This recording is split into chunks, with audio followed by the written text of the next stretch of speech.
Hey everybody, it's John Pollock alongside Jimmy Korderas, and we are living proof that we survived Payback on Sunday night. Yeah, what a show. Barely. Man, this was one where, Jimmy, I think we ended our preview last week where I was definitely going in with tempered expectations, and you said, well, let's at least see what they've got. We are going in, the bar is low. Right. And this was one of those shows, Jimmy, where I don't even think low expectations were exceeded.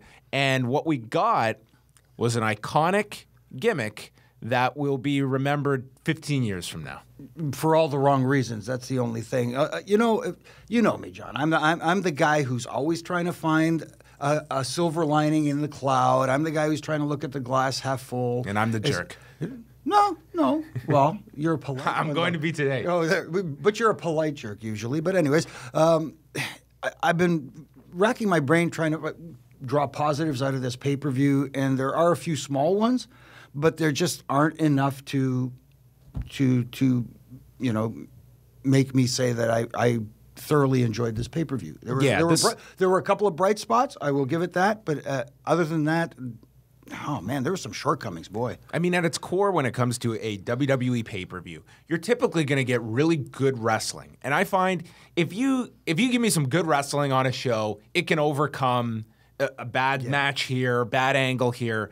On this show, though, I don't think the wrestling was blow away great. I mean, it was fine to good at times. Right. But some of the booking decisions and the atrocity that was House of Horrors, this was one where it's like I cannot reasonably give that stuff a pass. I just felt that it was too much by the end of it to add up all these little things and one giant thing on this show to draw from a whole lot of positive. But we're going to go through the show, and we will get your thoughts.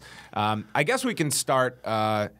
Let's go in order from the main show because the kickoff didn't. I don't think there's too much to chime in on other than Enzo and Cass won, which we said one of those teams would win, and they did. We were right. See, 100%, batting 1,000 going into Payback. Now, what we were not sure, but certainly left the door open to, was Chris Jericho winning the United States title, which they did choose to do, with Kevin Owens losing after his hand or finger were either broken or severely damaged. I guess we'll find out on television. I liked the match, and this is what was a killer for me later in the show. Was this crowd was so hot right from the start for Jericho? They were so behind him, and this crowd they were just sailing along. They were there to have a great time at this show, and this was not a case of a crowd burning out. It was a crowd literally being lit on fire by some of the decisions. I felt bad for the San Jose crowd. Yeah, I'll get to a few reasons why else I felt bad for the crowd, but let's get back to this match for a second. Like you said, I enjoyed the match. I thought it was really good. The finger deal on the rope, of course, continuity going back to WrestleMania. I kind of like when they actually do some continuity and add elements from previous matches that make sense.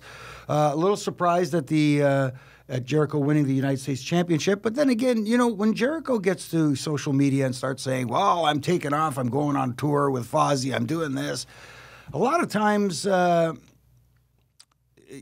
think he embellishes a little bit on social media and gets people thinking the other way. And I think this is what's happening here. Who knows? Either that or Tuesday on SmackDown, he does the honors and loses the title. Either way, it was at least a little bit of a surprise, but what I found interesting was this whole new graphic stuff for Kevin Owens of the new face of America and stuff like that. He gets this whole bright package. Merchandise. The whole thing with the United States Championship, and now there's no United States Championship to further this. Well, that's what I feel this is. I didn't feel Owens needed to lose here, but I wasn't getting bent out of shape over this decision to just do something different because I do feel it's going to go right back to Owens.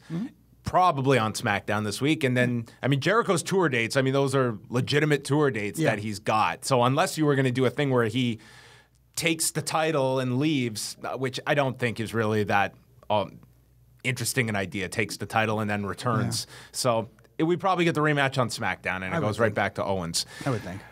Then following that, we had Neville and Austin Aries for the Cruiserweight title, where unfortunately I didn't think this was at the level of their WrestleMania match, and and they were definitely hurt by a pretty lackluster finish with the audacity of Neville to grab the referee's shirt. Yeah, well, and in the logic of all this, Austin Aries is the one penalized for this. Right. He is the one that loses an opportunity at the pinnacle of his division, the championship gold, because the champion grabbed the shirt of Derek Moore. But not only that, he threw him like very effortlessly. I think Derek Moore needs to eat a sandwich or something. I think he's got wings under there. He just flies. He flies, man. But I agree with you as far as the finish to this match goes.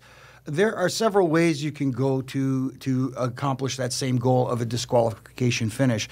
You know what? It's kind of like, and I understand what the thought process is, where you put your hands on a referee. You're not supposed to put your hands on an official. It's an automatic disqualification, blah, blah, blah.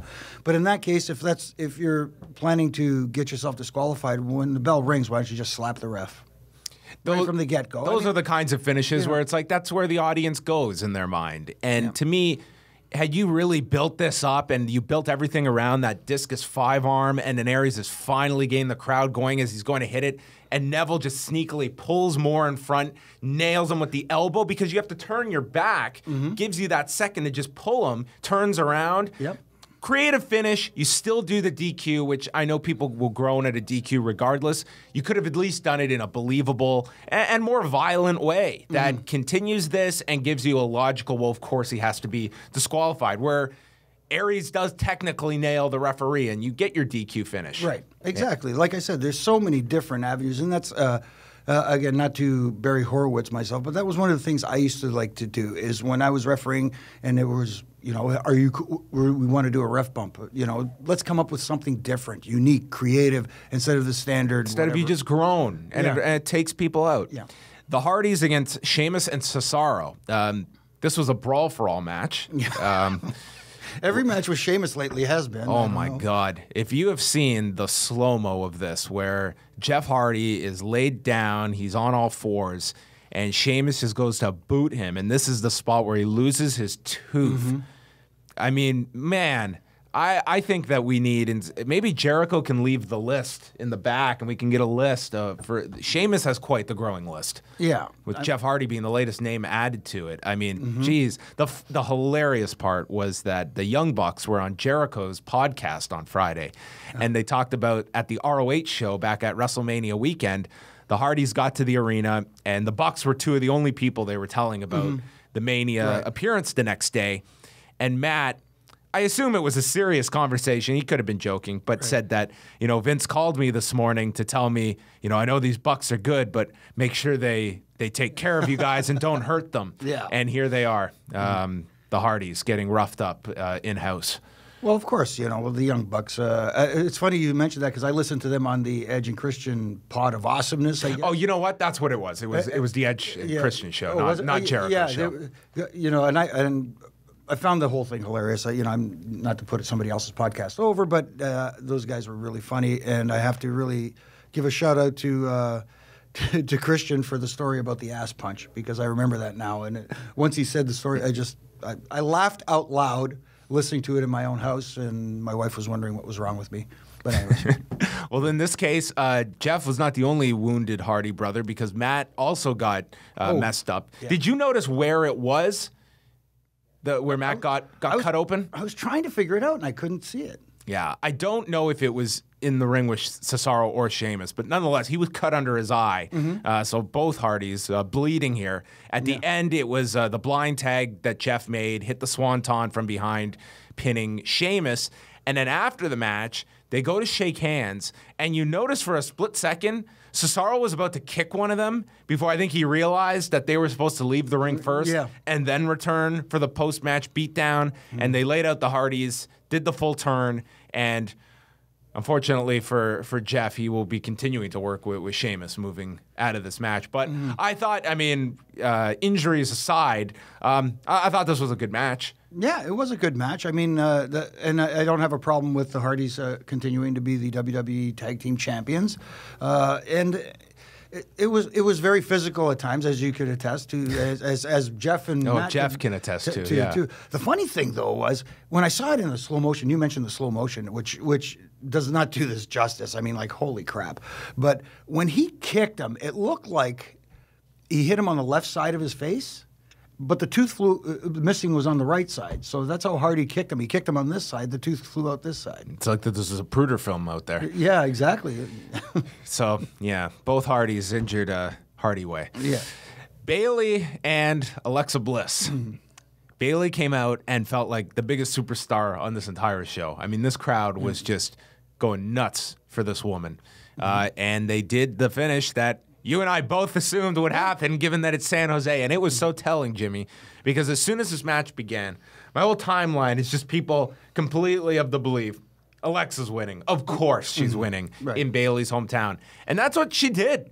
Pretty much clean. I mean, Bayley got nailed into the corner, and then it was a DDT, and Alexa pinned her, and the air in this crowd just came out of that theoretical balloon. You know what? I might be in the minority in this one, but I didn't mind that as much. And I get the whole idea about Bayley being so over in San Jose. It's her hometown. Of course, she was going to get the hometown pop, as Mick Foley would say, right here in San Jose, California. But you know, going into this, and since Bayley's debut on the main roster, and you can point fingers at whoever you want, whether it's creative giving her terrible material to recite and stuff like that in the ring. But she just hasn't connected like she has in NXT, and I think the office has noticed that, and they're noticing that Alexa Bliss has actually, in some ways, maybe surpassed Bayley in her progression on the main roster. So maybe that was the idea behind this. But I kind of like Alexa Bliss as the champion. Maybe a little bit too soon. But I like the fact that she's getting better and really improving. I have no issue with them going with Alexa, but I just feel on this night where if the argument was that she hasn't been connecting with people, she connected as much as anyone on this particular show. And to me, it hurt the rest of the show. I think this crowd was taken down. It was compounded by what was to come after it. I just feel to get that big win, and then, you know what? Alexa can win anytime. It didn't have to be this night in the hometown, which I feel was the whole reasoning of why it was tonight. And I don't get this thinking at all that you have someone that is such a big star that gets a huge hometown reaction. Why would we not make them look great in their city? And you have these people that go home and feel, man, we have a star here. How many? Look at the history of wrestling of people that become stars in their hometowns that you can go back to that city with. But it's kind of like that theory. I think you referred to this on the Law, where once the other audience who is not the hometown crowd, witnesses this reaction for, the huge reaction for Bayley in her hometown, and you get that hometown pop, or the as I like to call it, strategic debuting of a guy like Shinsuke Nakamura, the post WrestleMania Raw or SmackDown or whatever it is, because you're going to get that audience reaction. And then maybe it filters down, like the casual audience will gravitate and say, hey, this person is a big deal. Listen to that reaction. Maybe I should pay attention to this person. And that's what you're hoping for. And to your point, I agree that maybe they should have allowed that to go on past this pay-per-view with Bayley and see that maybe this connection will occur. I mean, like, it's kind of like almost like, I hate to say it, almost like groupthink. People start, you plant the seeds in their mind where this person's a superstar based off reactions from certain audiences, and maybe they follow along. Well, afterwards, they went to the House of Horrors match for part one of this two-part drama. Okay, I need a sip for this. Well, I hope you have something stronger than coffee in there, because that's what I felt like I needed on Sunday night. Randy Orton showed up at this mysterious house, so mysterious that a shirt was not necessary. This house was also decorated in blue, so this was now a SmackDown house, which it would get drafted by the end of the segment. They fought into the house. We had rooms with dolls' heads from the ceiling. Yeah. We had a fridge that just randomly had "We're Here" written on it. The fridge is a Hall of Famer, right? Oh, no. Oh, boy. Yeah. Awesome. That was the only Hall of Fame reference that we'll have in this, other than the worst of. Yeah. I don't even know how to describe this. We had campy music. Everything that if you enjoyed Total Nonstop Deletion, which to me had at least the first time they did it, had a unique charm to it, a wink to the audience that we're in on the joke with you and not trying to present something that we know that we are taking any bit seriously. This was overproduced. It was too slick. And if you are just assessing this, forget a wrestling match, just a action scene, there were no big high spots in this. There was nothing that we built to, like some surprises, some weapons, some violence. The thing was built around a fridge falling on Randy Orton. I mean, everything about this fell flat, and it killed this crowd who was there. I don't blame the audience one bit. You beat Bayley, you follow with this. I think it was awful positioning. This wouldn't have worked anywhere. I don't care what city you were in. This wouldn't have got heat in Hawaii. This was just awful.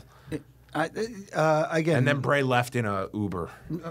Well, he jumped in. I think Randy took the Uber because Bray took the limo, didn't he? Well, whatever the limo somebody took an Uber, was, though. that was outside. Yeah, I know. Amazing. Who drove Randy there? We don't know. We have no idea. Just this mystery guy who then took the other person to the arena. Yeah, exactly. Oh, man. This is one of the worst things I've seen in years. Again, going back to trying to find a silver lining in this cloud, trying to look at the glass half full. The nicest thing I could say about this match was it wasn't good. That is the nicest thing I can say. And you talk about the live audience. The one thing that always used to drive me insane as a wrestling fan is it's okay for the home audience, where you go outside the arena and you do your stuff in a different location, whether it's the 24/7 hardcore rule in the baggage claim of the airport or in the ball crawl at Chuck E. Cheese or something like that. But for the live audience who pays especially for pay-per-view, because you're paying top dollar. Jimmy, we had a couple that called in last night, and they spent $200 a ticket. Yeah.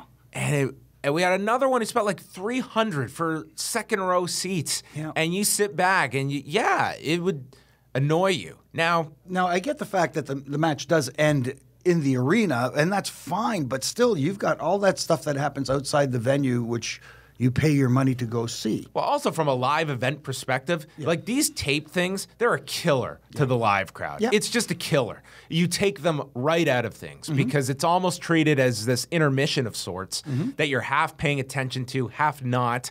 And then you come back, and it's the next match always suffers. And that was the case here. Joe and Rollins were put in an awful position that had to follow this. And they had a good match, but this crowd was significantly hurt. And they were hot up until 20 minutes prior. Right. I think, what more can you say about this match other than it wasn't good, and it was basically to further the SmackDown storyline for the WWE Championship with Randy Orton and Jinder Mahal and the Singh brothers.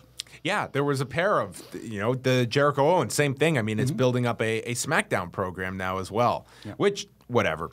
Joe and Rollins, I liked the match, but yeah, the crowd really heard it, and I felt that this was Joe's first loss on the main roster, if I'm not mistaken. That wasn't made any kind of issue. Rollins just won, and to me, I didn't feel like it was Joe's time to lose here. It just, given the fact that it's not like you're going with Rollins and Lesnar next. You're not going, Reigns is ahead of Rollins in the babyface pecking order, and yeah, I just felt that I don't know if Joe necessarily needed to lose, especially though this feud, I don't even know if this feud's over. Yeah, I agree completely. I thought the timing of the loss was, as the timing with a lot of things on this show was ill-timed.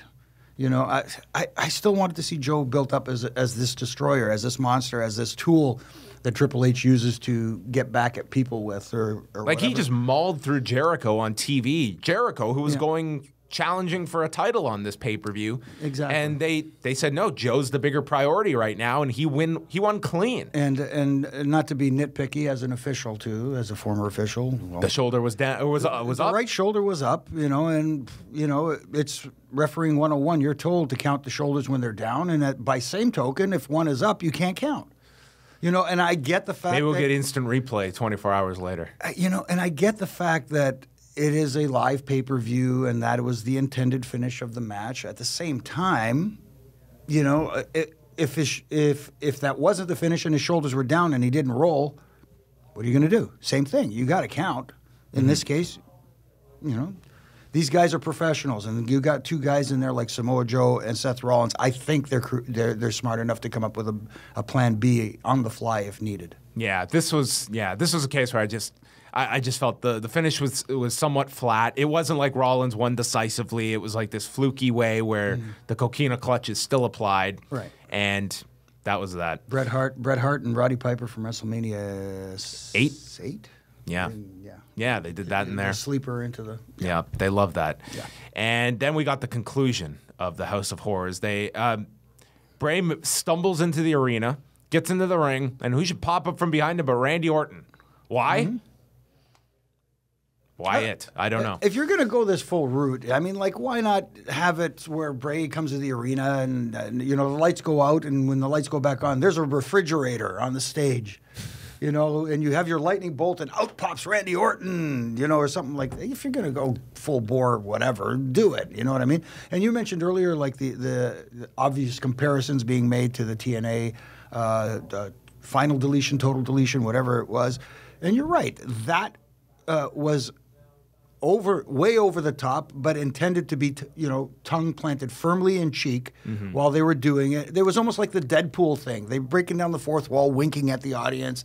Well, it was also structured like a mini movie where we'd had little cameos, and you'd have all these different little gimmicks that hopefully by the end of it you would enjoy the charm and creativity that went into this.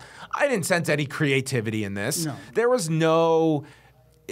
It drives me crazy when you get stuff just as stupid as Randy Orton showing up here. And it's like, we're not even going to bother to explain this. It's stupid. Well, if that's your attitude towards it, that's going to be the attitude I receive it with. It was just, by the end of this, you couldn't possibly care. Randy hit an RKO, but then the Singh brothers ran in, followed by Jinder, who hit him with the championship that, according to Michael Cole, he absconded from SmackDown. I thought that's what the FBI does with mob possessions like boats and cars. Well, and stuff. I would love an investigation into this entire gimmick match. Orton lost to Bray, and now they'll never meet again. Thankfully, they should have a restraining order from any future wrestling feuds. This was awful. Despite the fact that Bray Wyatt never got his championship title rematch. I know, yet you won the match. What an idiot. Yeah. Why would you not want this to be a championship match? He may be the eater of worlds, but he's not the smartest eater on the planet. No, sure. Bray is not short for brains. And that's the end of this awful, awful, awful feud. If I'll say one thing positive, they did the unthinkable. Because if you told me at WrestleMania they will have a worse match than this, I would have been like, no way. There's no way.